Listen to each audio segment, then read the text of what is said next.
ഇന്ന് നമുക്ക് ഹോർമോണുകൾ എന്താണെന്ന് നോക്കാം. ഇത് വളരെ ഇമ്പോർട്ടൻ്റ് ആയിട്ടുള്ളൊരു ടോപ്പിക്കാണ്. അപ്പം നമുക്ക് നോക്കാം.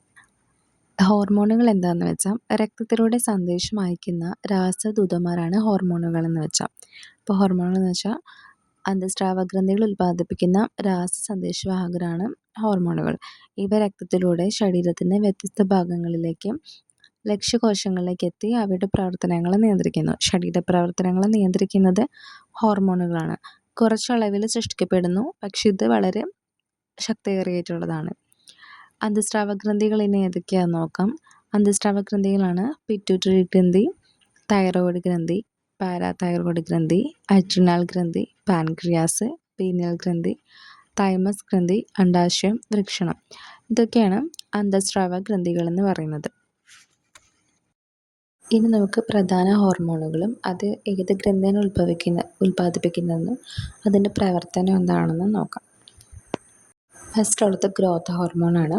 GH എന്നറിയപ്പെടും. ഇത് ഉൽപ്പാദിപ്പിക്കുന്നത് പിറ്റ്യൂട്ടറി ഗ്ലാൻഡ് ആണ്. ഇതിൻ്റെ പ്രവർത്തനം എന്ന് പറയുന്നത് ശരീരത്തിൻ്റെ വളർച്ചയെ പ്രോത്സാഹിപ്പിക്കുക, വളർച്ചയെ സഹായിക്കുന്നതാണ് ഗ്രോത്ത് ഹോർമോൺ ചെയ്യുന്നത്. അടുത്ത തൈറോക്സിനാണ്. T4 എന്ന് പറയും. തൈറോയ്ഡ് ഗ്രന്ഥിയാണ് ഇത് ഉൽപ്പാദിപ്പിക്കുന്നത്. ഉപാപചയ പ്രവർത്തനങ്ങൾ ക്രമീകരിക്കുന്നതും ശരീര വളർച്ചയെ സഹായിക്കുന്നതും തൈറോക്സിൻ ഹോർമോണാണ്. അടുത്തതാണ് കാൽസിറ്റോണിൻ. ഇതും തൈറോയ്ഡ് ഗ്രന്ഥി തന്നെയാണ് ഉൽപ്പാദിപ്പിക്കുന്നത്.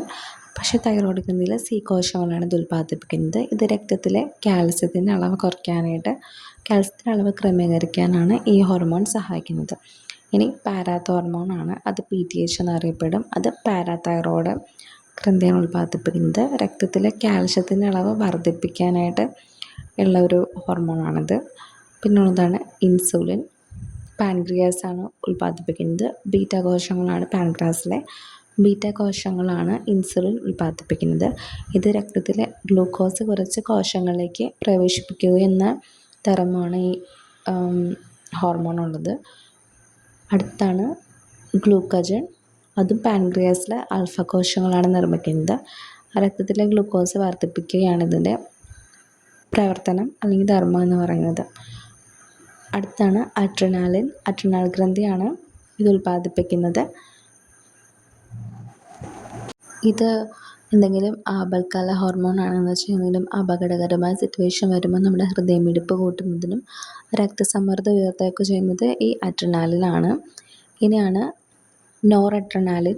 അതും അഡ്രിനൽ ഗ്രന്ഥി തന്നെയാണ് ഉൽപ്പാദിപ്പിക്കുന്നത്. അഡ്രിനാലിലെ മെഡുല്ലയാണ് ഇത് ഉൽപ്പാദിപ്പിക്കുന്നത്. മെഡുല്ല അഡ്രിനൽ ഗ്രന്ഥിയുടെ ഉള്ളിലെ ഭാഗമാണ്. അത് രക്തക്കുഴലുകൾ ചുരുക്കുന്നതിനും രക്തസമ്മർദ്ദം ഉയർത്തുന്നതിനും സഹായിക്കുന്ന ഒരു ഹോർമോണാണ്. അടുത്താണ് കോർട്ടിസോൾ. കോർട്ടിസോളും അഡ്രിനൽ കോർട്ടെക്സ് ആണ് നിർമ്മിക്കുന്നത്. അത് അഡ്രിനാലിൻ ഗ്രന്ഥിയുടെ പുറം ഭാഗമാണ് കോർട്ടെക്സ് എന്ന് പറയുന്നത്. ഉപാപചയ പ്രവർത്തനം, സമ്മർദ്ദ പ്രതിരോധ ശക്തി കുറയ്ക്കുന്നു. ഇതൊക്കെ ചെയ്യുന്നത് ഈ ഹോർമോണാണ്. അടുത്താണ് ആൽഡോസ്റ്ററോൺ. അതും അഡ്രിനൽ കോർട്ടെക്സ് തന്നെയാണ് നിർമ്മിക്കുന്നത്. സോഡിയം, വെള്ളം, പുനഃശോഷണം, രക്തസമ്മർദ്ദ നിയന്ത്രണം, ഇതൊക്കെയാണ് ആ ഹോർമോണിൻ്റെ പ്രവർത്തനം. അടുത്തത് മെലാറ്റോണിൻ ആണ്. പീനിയൽ ഗ്രന്ഥിയാണ് ഇത് ഉൽപ്പാദിപ്പിക്കുന്നത്. നമ്മുടെ ഉറക്കചക്രം നിയന്ത്രിക്കുന്നത് ഈ മെലാറ്റോണിൻ എന്ന് പറഞ്ഞിട്ടുള്ള ഹോർമോണാണ്. അടുത്ത ഓക്സിറ്റോസിൻ ആണ്. ഓക്സിറ്റോസിൻ നിർമ്മിക്കുന്നത് പിറ്റ്യൂട്ടറി ഗ്രന്ഥിയാണ്. പോസ്റ്ററിൻ എന്ന് പറഞ്ഞിട്ടുള്ള ഗ്രന്ഥിയാണ് ഉൽപ്പാദിപ്പിക്കുന്നത്.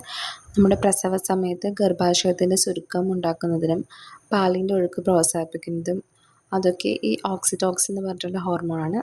പ്രസവ സമയത്ത് വേറെപ്പെടുന്നൊരു ഹോർമോണാണിത്. അടുത്ത വാസോപ്രസിനാണ്. പിറ്റ്യൂട്ടറി ഗ്ലാൻഡ് തന്നെയാണ് ഇത് ഉൽപ്പാദിപ്പിക്കുന്നത്. വൃക്കകളിലെ വെള്ളം പുനഃശോഷണം വർദ്ധിപ്പിക്കുന്ന, വൃക്കകളിലെ വെള്ളത്തിൻ്റെ അളവ് ക്രമീകരിക്കുന്ന ഹോർമോണാണ് വാസോപ്രസിൻ. അടുത്ത പ്രൊഡാക്റ്റിൻ ആണ്. ഇത് പിറ്റ്യൂട്ടറി ഗ്രന്ഥി തന്നെയാണ് ഉൽപ്പാദിപ്പിക്കുന്നത്. പാലുണ്ടാക്കുന്ന പ്രക്രിയ പ്രോത്സാഹിപ്പിക്കുന്ന അതാണ് പ്രൊക്ലാറ്റിൻ ചെയ്യുന്നത്. അടുത്ത ഈസ്ട്രജൻ ആണ്. ഇത് അണ്ഡാശയമാണ് ഉൽപ്പാദിപ്പിക്കുന്നത്.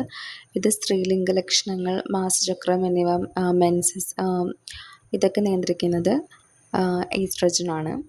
അടുത്തത് പ്രൊജസ്ട്രോൺ ആണ്. അതും അണ്ഡാശയമാണ് ഉൽപ്പാദിപ്പിക്കുന്നത്.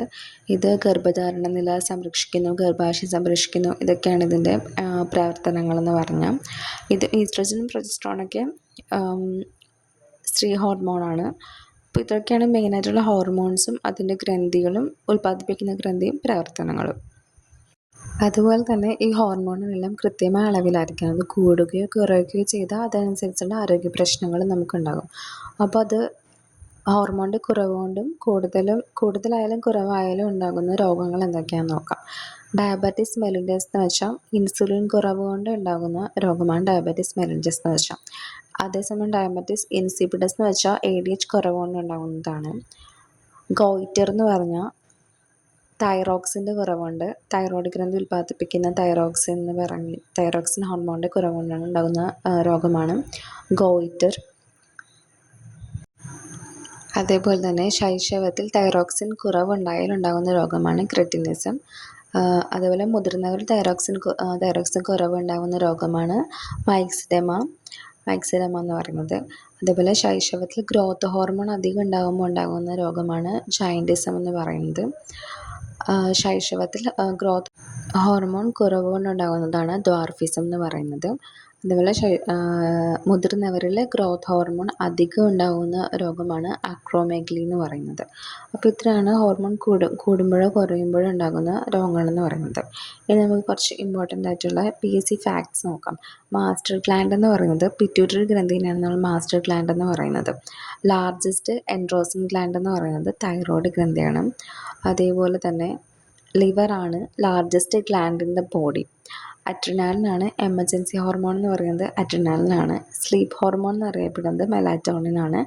ലവ് ഹോർമോൺ എന്നറിയപ്പെടുന്നത് ഓക്സിറ്റോസിനാണ്. ഷുഗർ കൺട്രോളിങ് ഹോർമോൺ എന്ന് പറയുന്നത് ഇൻസുലിനാണ്. ഇനി നമുക്ക് ഓർമ്മിക്കാനായിട്ട് മെമ്മറി ട്രിക്സ് എന്ന് പറയുന്നത് പിറ്റ്യൂട്ടറി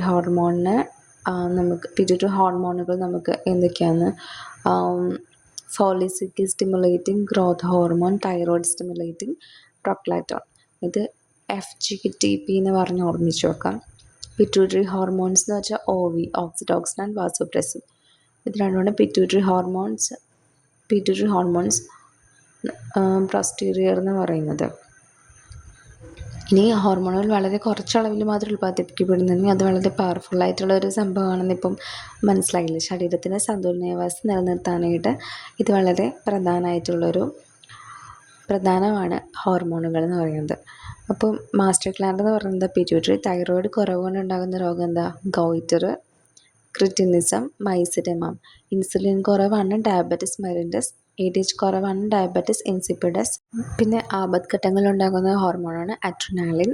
മെലാറ്റോണിൻ എന്ന് പറഞ്ഞാൽ ഉറക്കത്തിൻ്റെ സൈക്കിളിനെ നിയന്ത്രിക്കുന്നത് മെലാറ്റോണിനാണ്. ഓക്സിറ്റോസിനുമാണ് പ്രസവത്തിനും പാലൊഴുക്കിനൊക്കെ ഹെൽപ്പ് ചെയ്യുന്നത്.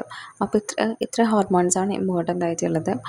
അപ്പോൾ ഇതിൽ നിങ്ങൾക്ക് മനസ്സിലായെന്ന് വിചാരിക്കുന്നു. നിങ്ങൾക്ക് ഈ വീഡിയോ യൂസ്ഫുൾ ആവുകയാണെങ്കിൽ ലൈക്ക് ചെയ്യാനും ചാനൽ സബ്സ്ക്രൈബ് ചെയ്യാനും മറക്കരുത്. ഇതിൽ ഇമ്പോർട്ടൻ്റ് ആയിട്ടുള്ള എല്ലാ പോയിൻറ്റ്സും ആഡ് ചെയ്തിട്ടുണ്ട്. അപ്പോൾ ഇനിയും ഇതുപോലുള്ള ഇൻഫോർമേറ്റീവ് ആയിട്ടുള്ള ക്ലാസ്സുകൾക്കായിട്ട് ഫോളോ ചെയ്യാനും മറക്കരുത്.